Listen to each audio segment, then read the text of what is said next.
আমাদের প্রত্যেকেরই কোনো না কিছু ভালো লাগা আছে। আমাদের কারো ভালো লাগে খেলতে, কারো ভালো লাগে ছবি আঁকতে, কারো বা ভালো লাগে গান বাজনা করতে। ঠিক তেমনি পূর্ব মেদিনীপুরের একটা ছেলে যার ভালো লাগে কুইজ করতে। ছেলেটি হলেন দীপ সুন্দর দিন্ডা। পূর্ব মেদিনীপুর থেকে গিয়ে তিনি কলকাতায় দাদাগিরি চ্যাম্পিয়ন হয়েছিলেন।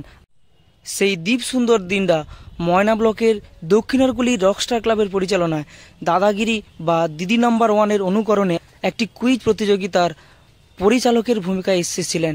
তিনি ময়নায় এসে কি বলেছেন আপনাদের সামনে তুলে ধরব। নমস্কার, আমরা আজ এসেছি দক্ষিণ হরকুলি ময়না, পূর্ব মেদিনীপুর জেলার।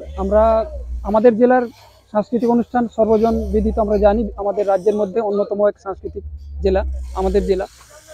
আজকে আমরা এসেছি ময়নার এই হরকুলিতে একদম প্রত্যন্ত এলাকায় কুইজ এই অনুষ্ঠান নিয়ে, এবং বর্তমান দিনে ভীষণ জনপ্রিয় দিদিদের গেম শো দিদি নম্বর ওয়ান নিয়ে দর্শক জনসাধারণ এবং এই এলাকার সংস্কৃতি সম্পন্ন মানুষরা কিন্তু ভীষণ উপভোগ করছে এত গ্রামীণ এলাকায়।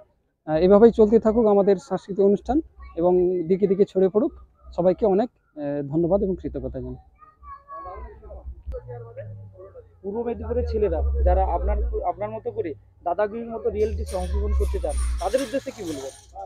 তাদের উদ্দেশ্যে একটা কথাই বলবো যে বেশি বেশি করে সাংস্কৃতিক অনুষ্ঠানে অংশগ্রহণ করতে হবে। কারণ আমরা যদি অংশগ্রহণ করি তবে কিন্তু আমরা মঞ্চে যাওয়ার সাহসটা দেখাতে পারবো। কারণ আমি আমার ব্যক্তিগত অভিজ্ঞতা থেকে বলতে পারি, আমরা কিন্তু এইরকম অনুষ্ঠানে গিয়েছিলাম বলে কিন্তু জি বাংলার মতো বড় পর্দায় যাওয়ার সাহসটা পেয়েছিলাম। তাই এখনকার যারা নতুনদের বলবো, পড়াশোনার ফাঁকে একটু অনুষ্ঠানে অংশগ্রহণ করতে হবে। কত সালে চ্যাম্পিয়নশিপ নিজের মুখে বলুন?